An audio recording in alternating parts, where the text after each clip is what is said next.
Eleições 2018, escolha Aratu e confirme a maior cobertura político-eleitoral já feita na Bahia. 70 horas de conteúdos exclusivos para você decidir o melhor para a Bahia, o melhor para o Brasil no dia 7 de outubro. Vamos continuar nossas rodadas de sabatinas com os candidatos ao governo do estado da Bahia.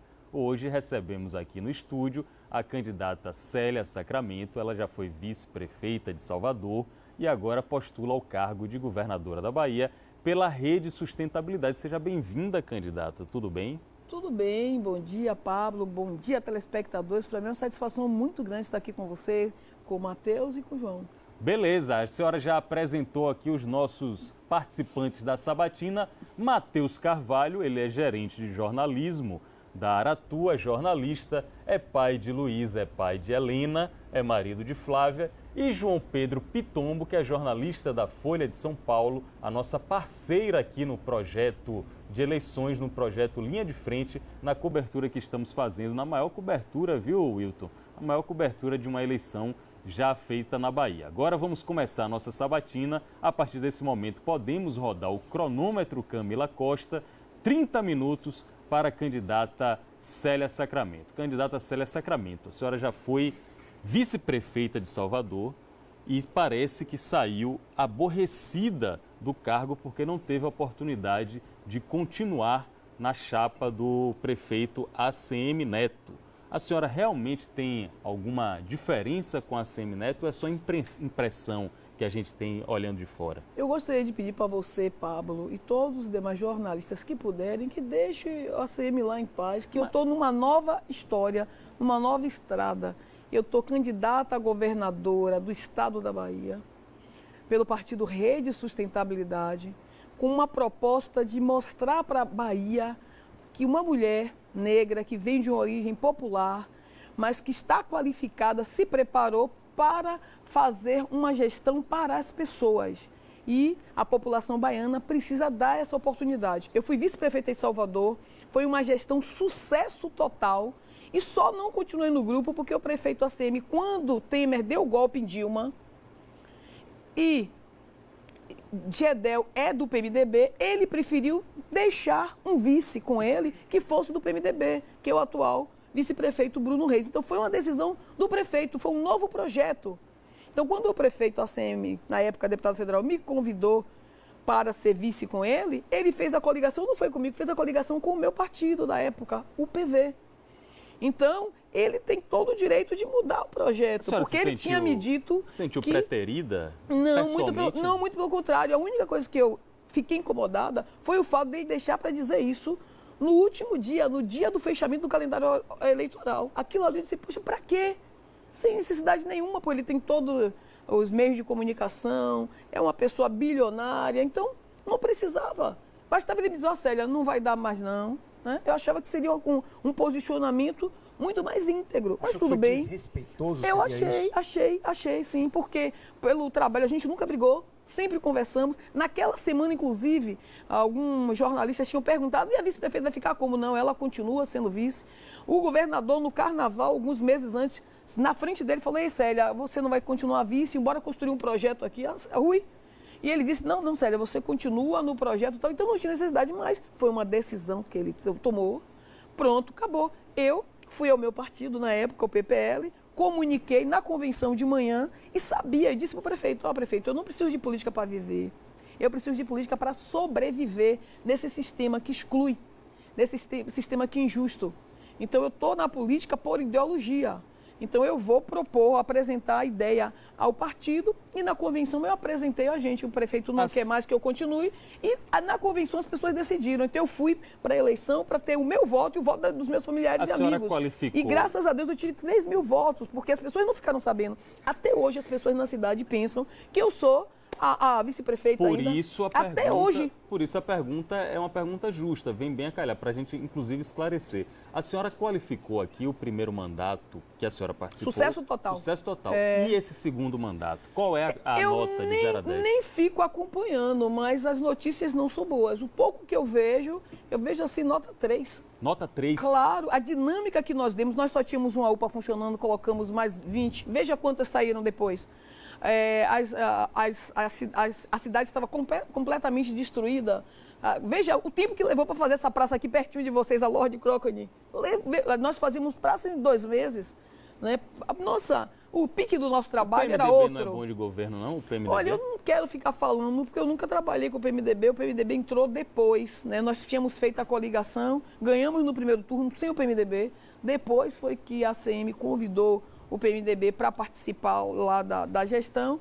E eu, quando fui vice-prefeito da cidade de Salvador, eu nunca tive a caneta, mas eu tinha a oportunidade de conversar diretamente com todos os secretários, indistintamente dos partidos, todos sempre desenvolviam as ações. Então, eu trabalhei, como eu não tinha os meios de televisão, usei muitas redes sociais. Então, todas as demandas que a população me levava ao meu gabinete, eu abria as portas do gabinete para todo mundo. Eu demandava para as secretarias e, graças a Deus, tinha todas as minhas demandas atendidas. Então, eu não vou falar, eu quero falar do gestor, dos gestores, e todos eles, sucesso total. Se foi uma coisa que funcionou com muita eficiência, foi a nossa escolha do secretariado. Muito bom. A senhora falou que está na agora, política... Vamos falar da rede? Vamos falar da governadora do estado da Bahia? A próxima governadora, Célia Sacramento? Vou te dar a deixa perfeita agora para isso. Bora. Porque a senhora falou uma frase muito importante agora. Eu estou na política por ideologia.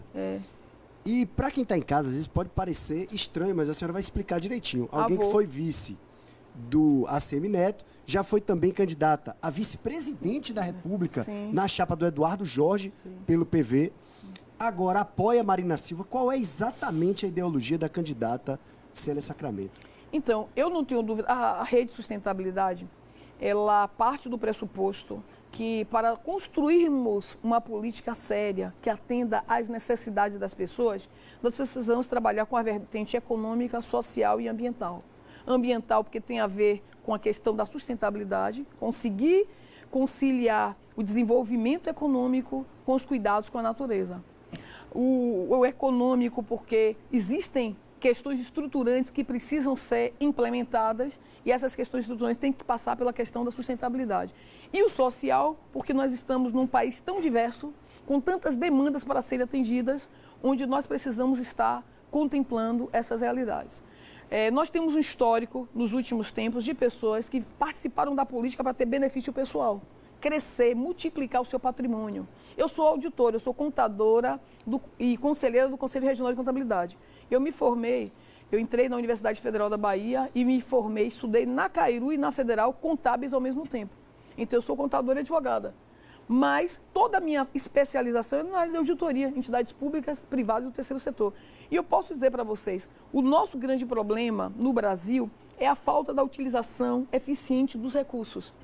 Então, não é possível se admitir que um país tão rico, as pessoas, quando participam da política, consigam ficar tão milionários.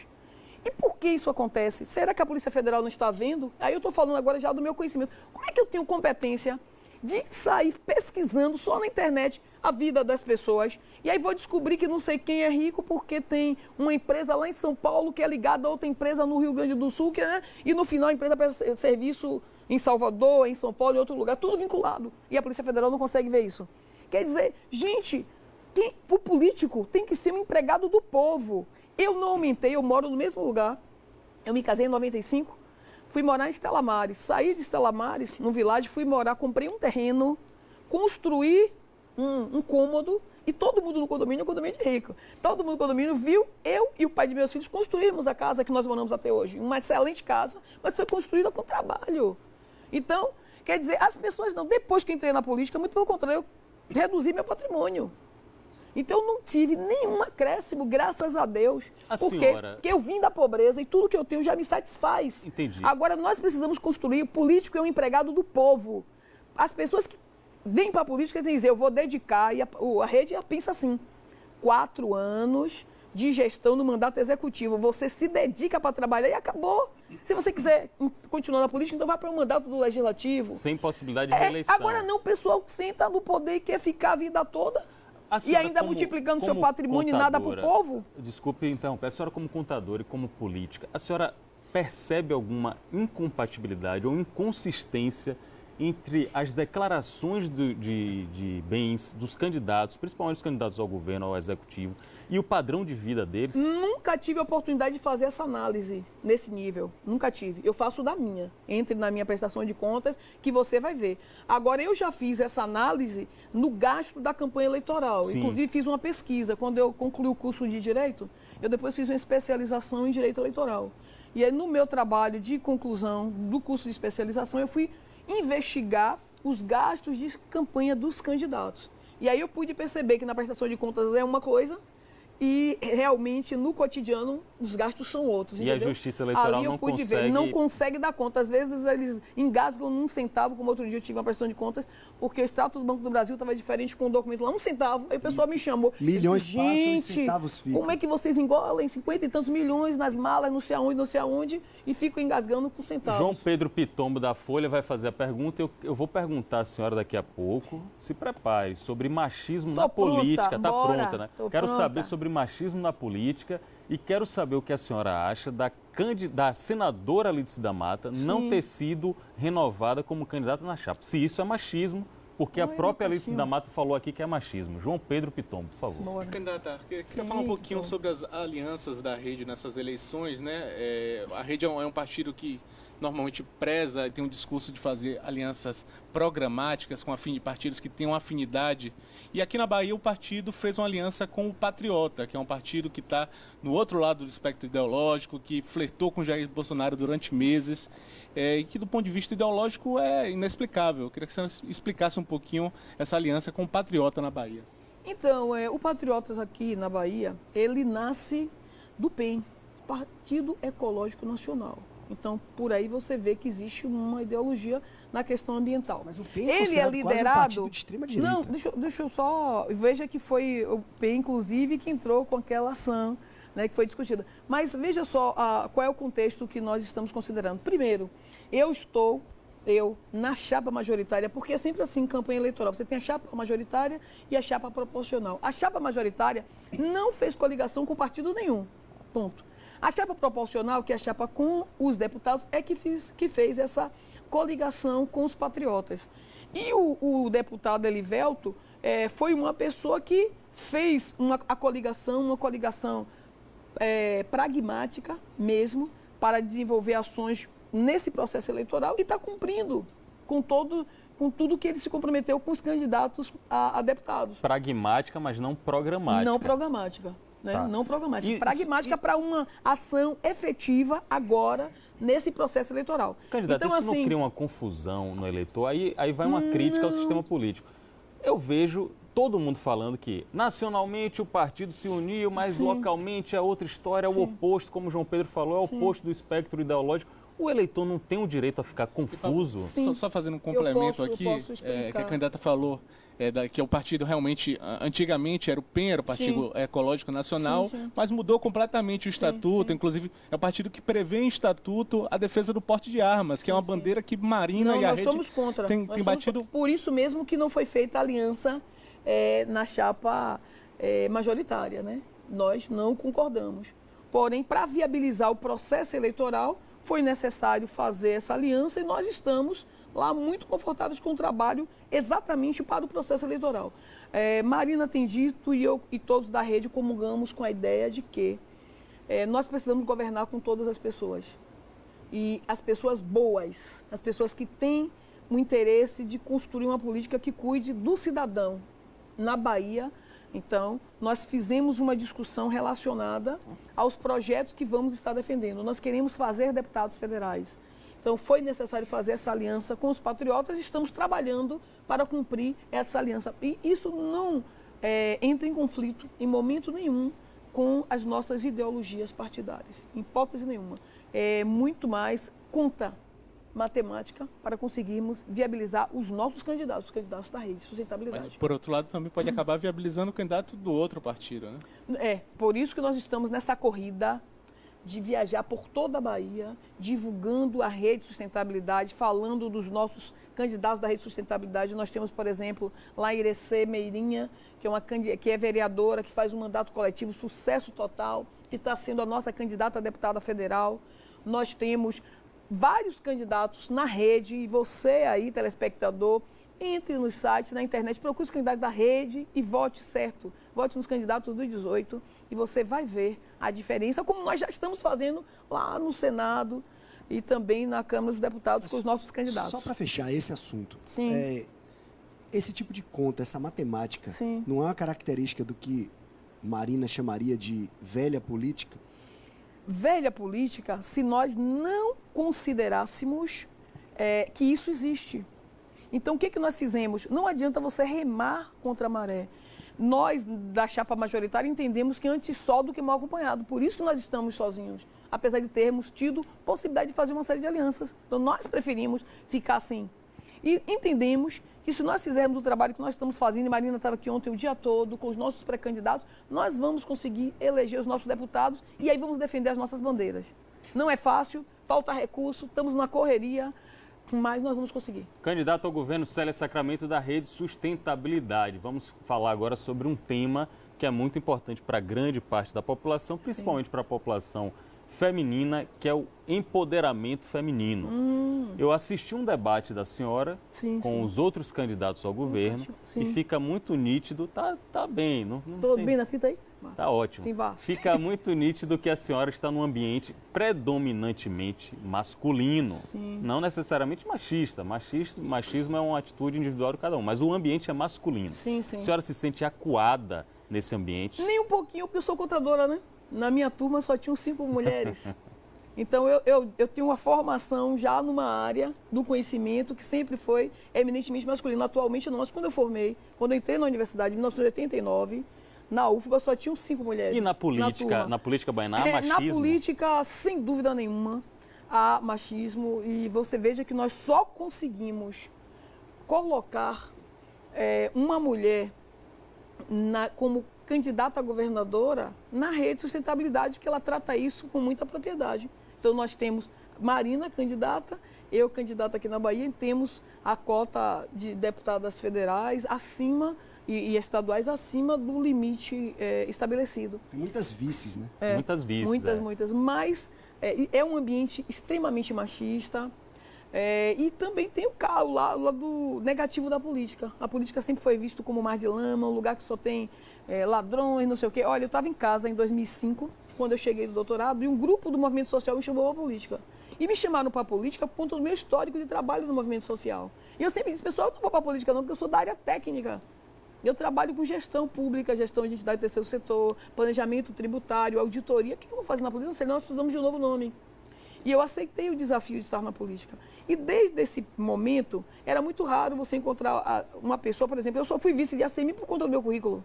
Eu só estou aqui candidata a governadora da Bahia pela rede por conta do meu histórico, do meu currículo, enquanto na qualificação técnica e alguém na qualificação política. Então, hoje eu tenho 10 anos na política partidária, mas em um ambiente extremamente machista e também racista. Pronto, a senhora tocou em outro ponto. Não é só machista, e aí nós, mulheres negras, já teve algum episódio sempre... que a senhora pode narrar, inclusive a título de didático, a título de pedagógico para as mulheres que sofrem isso no ambiente de trabalho, no ambiente social? Tem algum episódio de racismo, de machismo que a senhora enfrentou? Todos os dias, cotidianamente, eu vivo essa realidade que é ser mulher negra na cidade de Salvador, na Bahia e no Brasil, e os preconceitos pelas questões do machismo. Como é que uma governadora, caso a senhora seja eleita, pode ajudar a minimizar ou a resolver esse problema? Combatendo o racismo através da conclusão e inclusão do projeto de combate ao racismo institucional. Então, existe no plano nacional um projeto de combate ao racismo institucional, que é você ter pessoas, por exemplo, aqui na TV Aratu, eu acabei de ver um dos assessores de vocês passarem, que ele nasceu com o nanismo. Como é o nome dele? Exato. Passou ali nesse instante. Nosso... Passou aqui nesse instante. E posso dizer, um dos mais competentes que temos aqui. Pois é, acabei de ver. Dedicado, bom funcionário, bom colega. Fui recebida por Camila. Apesar de estar sendo entrevistada por 3 homens, a TV Aratu tem excelentes mulheres que são jornalistas. Negras, belas, entendeu? Então, competentes. Quer dizer, esse aqui é um caso raro. Mas você não encontra cotidianamente nos canais, nos lugares e espaços de visibilidade, nós negros participando e mulheres, então, agora estamos fazendo enfrentamento, estamos brigando, estamos exigindo. Então, é muito difícil e quando eu for governadora da Bahia, nós vamos fazer essa discussão direta com a questão da qualificação, porque na minha tese de doutorado eu falo de um modelo de qualificação para atender a demanda da gestão do conhecimento. Nós estamos vivendo um momento em que usar os recursos da tecnologia é fundamental em qualquer das áreas. Nós vamos fazer uma gestão com transparência, com controle e, principalmente, vamos viabilizar que as pessoas sejam identificadas em função da sua competência, mas com um recorte racial. Então, vamos governar para todas as pessoas.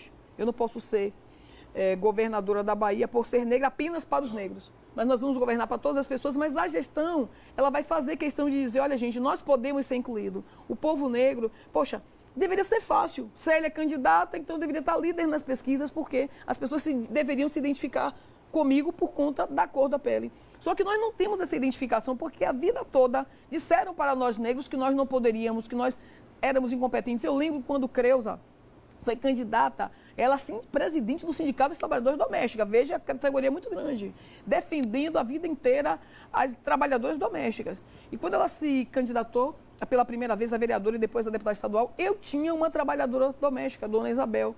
E eu cheguei para a Isabel, minha candidata é essa aqui, eu gostaria de pedir o voto. Ela disse, ela olhou primeiro para a foto, se viu na foto, e disse, essa daí é fraca igual a mim, não vai fazer nada, não vai conseguir fazer nada, eu não vou votar não. Meu amigo, eu levei, Creuza se candidatou 6 vezes. Eu só consegui ganhar o voto da minha trabalhadora doméstica para a Creuza na 3ª eleição dela. Então, assim, negro... só em estar aqui, olha, eu já sou uma pessoa vencedora. Só em estar aqui, gente, participando do processo, independente do resultado. É por isso que eu tenho um jargão, sucesso total. Porque eu vim de uma base muito pobre, com dificuldades para conseguir tudo. Foram 4 vezes para conseguir entrar no vestibular da Universidade Federal da Bahia. A média era 7. Eu tive a nota 4,6, eu tive a nota 6,7, eu tive a nota 8,3 e não entrei na Universidade Federal da Bahia. Você sabe o que é isso? Você entra em depressão profunda, sabe? Você sabe o que é depressão? Vocês não têm ideia o que é depressão, não. Eu senti, eu entrei em depressão profunda 2 dias, que é depressão de pobre. A gente não pode ficar muito tempo, porque tem que pagar as contas, tem que trabalhar. Mas eu tive depressão profunda. Minhas amigas diziam assim, Célia, você é uma pessoa... Olha que eu tenho 50 anos, olho no espelho, estou me vendo ali na televisão, eu tenho certeza que sou uma pessoa bonita. Sim. Mas com 18, era muito mais. E aí a pessoa dizia, mas você não arranja um namorado que tenha caráter e personalidade? Esse negócio de ficar estudando, fazer vestibular, não é para preto e pobre, não. Eu contei para minha mãe, pelo amor de Deus, seu pai não precisa nem saber disso.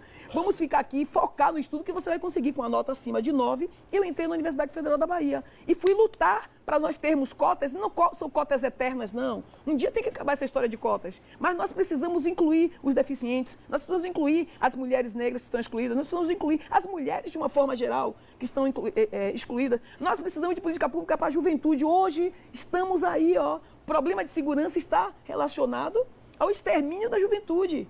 A juventude não está tendo políticas públicas, se gasta muito com segurança fazendo a política errada. Eu soube de uma matéria do governador dizendo que gastou 128 milhões com segurança. Eu disse, então o problema não é dinheiro.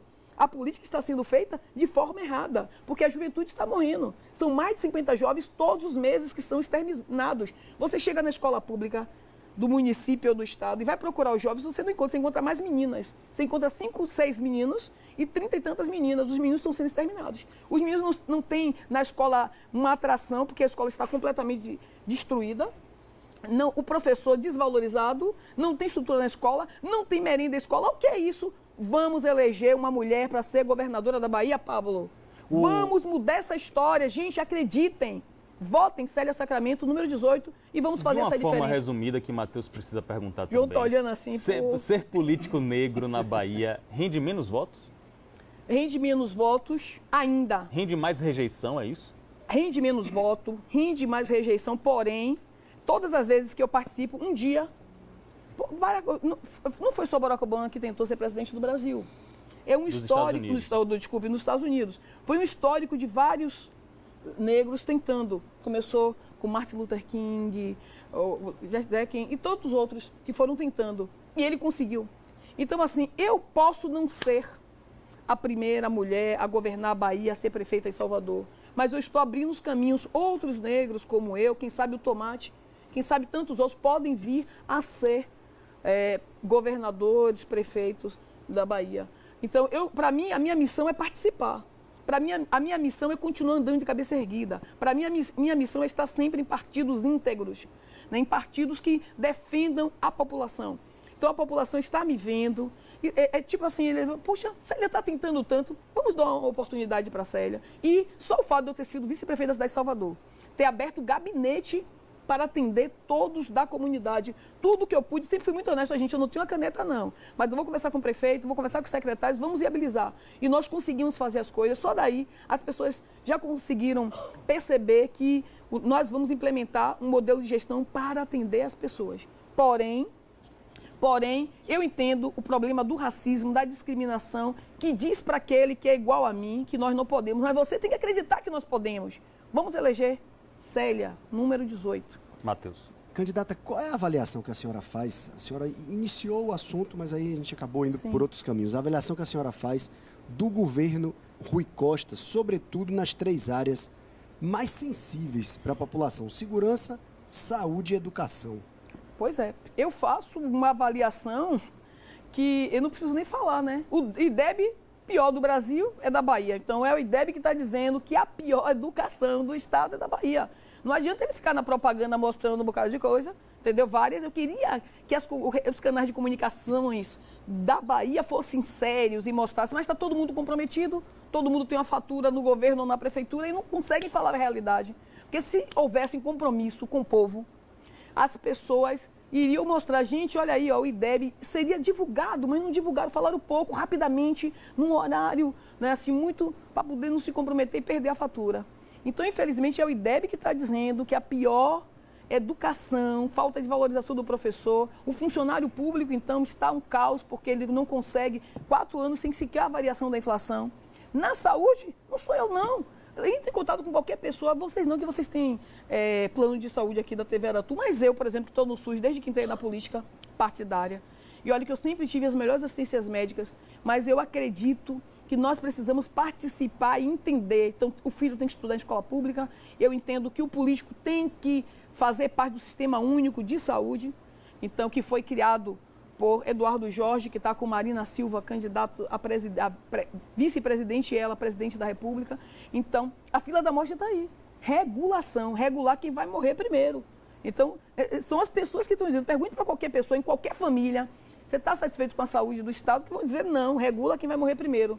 E a segurança, pergunte para as mães. Vocês viram o que foi que aconteceu? Não é que tinha um grupo de jovens reunidos, planejando assaltar alguma coisa e a polícia chegou lá e matou eles, não.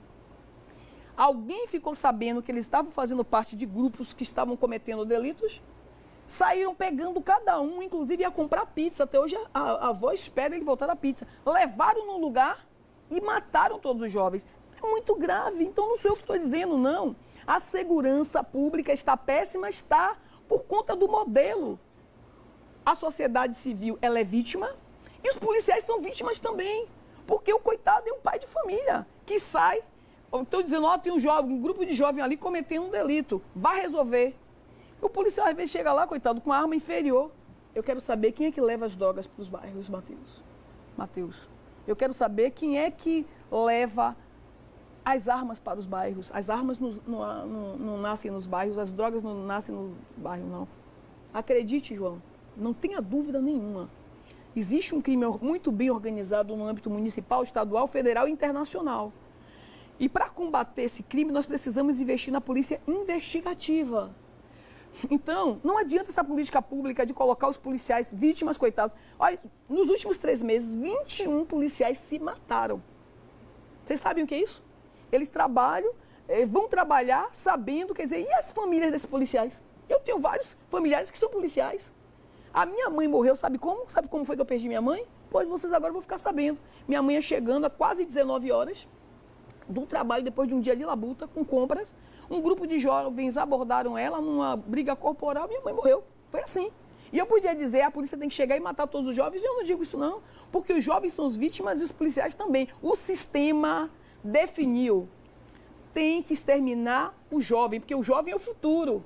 Daqui a 12 anos, a população brasileira vai estar envelhecida. Candidato, então, ou nós investimos em cuidar da juventude, ou nós não vamos para lugar nenhum. Temos mais 2 minutos de entrevista, vamos dedicar a João Pedro Pitombo, jornalista da Folha de São Paulo. Pouco, coitado. Fica à Vem vontade, de fora, João. vamos dar uma oportunidade para ele. Queria que você falasse vamos falar um pouquinho de meio ambiente, que é uma bandeira principal aí da rede de sustentabilidade. Hoje, aqui em Salvador, a gente tem algumas obras que são um pouco controversas do ponto de vista ambiental, a obra do BRT em Salvador, a própria obra do metrô na Paralela, que suprimiu também árvores. Caso eleita governadora, como a senhora deve lidar com essa questão das grandes obras de mobilidade versus a questão ambiental? Por favor, candidato, 1 minuto e meio. Existem as entidades de licenciamento ambiental. E essas entidades, elas precisam ser respeitadas ao desenvolver o trabalho de análise para viabilizar o licenciamento. Então, o que está ocorrendo ali naquela região do BRT é um absurdo. Primeiro, pelo resultado que o BRT vai trazer para a população. Então, o impacto ambiental para o futuro é muito maior. Você tinha uma área verde, uma área onde deveria ser potencializado o uso para as atividades de lazer, que não tinha ali, né? Toda uma estrutura para as pessoas fazerem atividades físicas, a mudança do hábito alimentar que deveria acontecer. Né? Ali tem um hospital, com certeza ia reduzir a demanda daquele grande hospital particular, se ali tivesse uma área para desenvolvimento do lazer. Não. Pegam a ACM e fazem uma área de lazer só aos domingos e pegam aquela área que deveria ser uma área de lazer estruturada, toda verdinha, toda bacana, e vão fazer o BRT. Para atender um mínimo de pessoas, as pessoas que moram ali não precisam daquele BRT. Então, aquilo é um absurdo. E vamos falar da Bahia. A Bahia tem um problema crônico, que é a necessidade da geração de emprego, que vocês não conversaram sobre isso. O tempo não vai dar, que está acabando. Mas continua no QVP. Continua com o Casimiro. E nós precisamos viabilizar projetos, mas sempre analisando as possibilidades de licenciamento ambiental. Muito não dá para fazer porque o gestor quer fazer. Muito obrigado, candidato. A rede vai cuidar disso. Infelizmente, eu preciso cortar a senhora, porque o tempo estabelecido para todos os candidatos a gente vai respeitar. A candidata continua aqui na Aratu, vai dar entrevista ao apresentador Casimiro Neto, o mediador do debate, que ela vai participar também no dia 4 de outubro, o último debate, o decisivo, feito pela Aratu, pelo Aratu Online, em conjunto com a Folha de São Paulo, o debate Linha de Frente aqui na Aratu. Eu agradeço a candidata, desejo boa sorte. Muito obrigada. Agradeço aos meus colegas Matheus Carvalho e a João Pedro Pitombo. E agradeço também a todo mundo que está aqui no estúdio, a Toniel, Catarino, o Gerson, o Tomate, já muito mencionado e lançado como candidato pela candidata Célia Sacramento, o Wilton Santana, Edivan, Camila Costa, todos vocês, Tayane Lima, muito obrigado por mais uma participação na Sabatina do Linha de Frente. Vou encerrando dizendo a todos, esse é o compromisso democrático e cidadão da Aratu e do Aratu Online, da Folha de São Paulo, de levar informação e as melhores entrevistas para você decidir seu voto em 7 de outubro. Eleições 2018. Escolha Aratu e confirme. Um abraço, até mais. Valeu, pessoal. Obrigado.